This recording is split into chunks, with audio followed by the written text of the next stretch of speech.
Absolutely. And speaking of Indiana and their future, in addition to adding Kansas to the schedule coming up this season in December, now it looks like they're going to be playing Arizona a week before them, which is a great addition to this schedule. Indiana's schedule has gone from being pretty, mundane. Now you're adding a neutral site game with Arizona and a home and home with Kansas. That's a big time addition.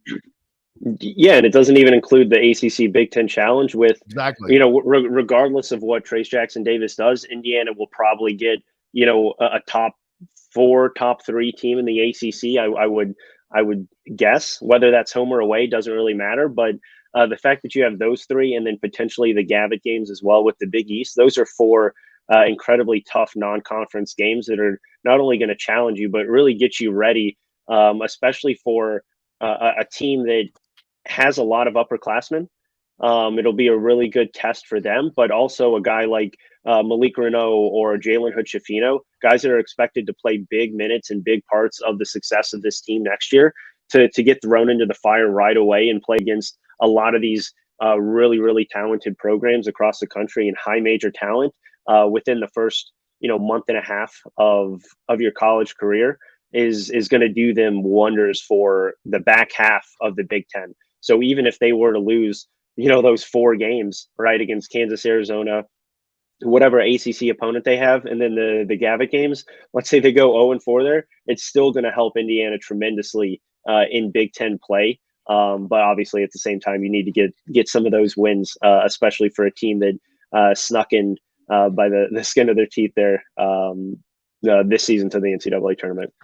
Not only that, though, with Indiana landing the top 5 class in the country with national names like Jalen Hood-Schifino and Malik Renault, and nothing against the other guys, CJ Gunn and Banks, and not that they're not great players, they are. But these guys were just more nationally known. So with that, with the number 5 class, with adding Arizona and Kansas, Indiana is trying to quickly get back into that level of play where other people saw Indiana, because for too long now you say Indiana and they're like, yeah, there has been, and rightfully so. If you're outside there, there's no reason to think otherwise. But this is to me a way to quickly get Indiana back into that everyday conversation. Yeah, absolutely, and this is part of the reason why Indiana, even before Mike Woodson got there, wanted to get out of the Crossroads Classic to expand into more of these nationally recognized games and against these really, really talented opponents, because the Crossroads Classic was never something that was going to benefit Indiana. Obviously, as a state, it was great to have those 4 schools in there, but that was a lose-lose situation for Indiana. They never really played a really high-quality opponent that helped them when it came to trying to get into the NCAA tournament. But it also would just hurt them in the non-conference because those teams just weren't as strong year after year, regardless of what Indiana really was. So at the end of the day, this is a great move for Indiana. It's one that puts the program back on that national spotlight and that national level of playing these big time games like Carolina has, like Duke has, like Gonzaga has, in the non-conference and in these neutral site arenas. And having it in Las Vegas, right, is a an experience in itself.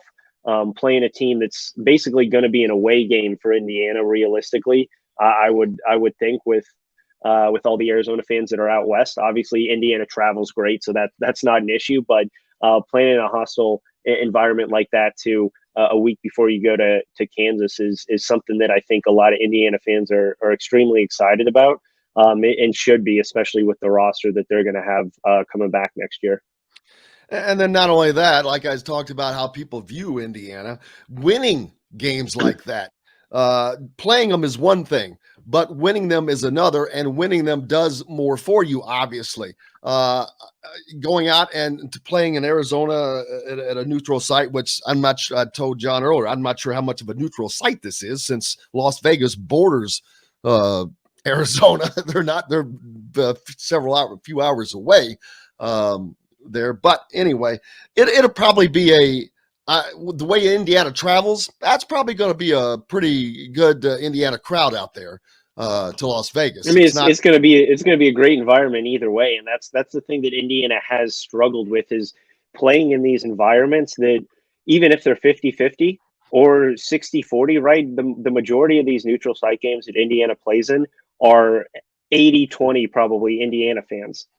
They need to go out and they need to go venture out west, which obviously they're doing, and play against opponents that are going to see a lot more travel for the away team or for the opponent that they're playing, right? Because they can play in Indianapolis all they want. They can go to New York or Chicago.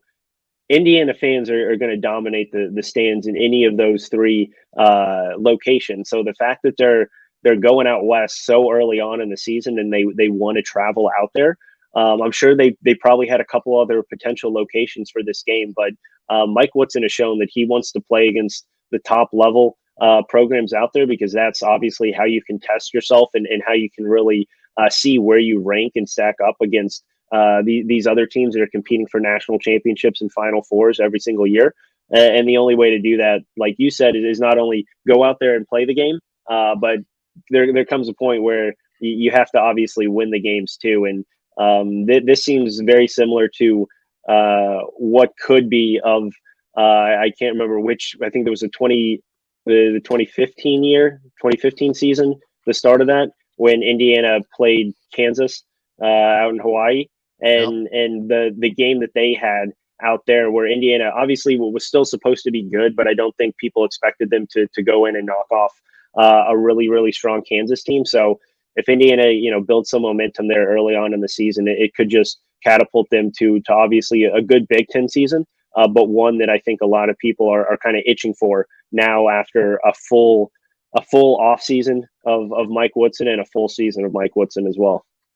And not only that, it besides the fans seeing that Indiana more as a national brand, also now more players are going to see Indiana as a national brand, which has not been the case for the last few years. Obviously, Mike Woodson is changing that, as I said, talking about Jalen Hood-Schifino, people like him, and Malik Reneau. But this goes even further with that. When you're on national TV doing it, when you're out west doing it, it opens up to a whole new audience. And not just, like I said, I'm not talking about just viewers and fans. I'm talking about potential players now.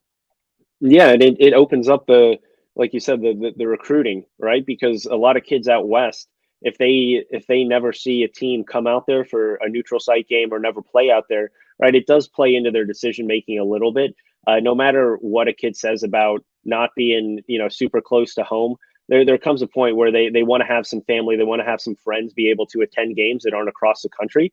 So this just opens up a little bit more of that national level of excitement, that recruitment that Indiana's trying to get to, which they've pretty much been able to do, Midwest and East Coast and Southeast as well, but really haven't been able to expand out West. And if this is something that now they continue to do with obviously the Kansas game being more out West than some of these other opponents that they would face in Las Vegas, gives them a little bit more opportunity to now go make a pitch at any of these Western recruits and say, hey, we're making an effort to come out there. So it's just another tool that Mike Woodson has in his back pocket that he's already shown he can recruit and secure top talent, even sometimes on a lot shorter of a turnaround than other coaches.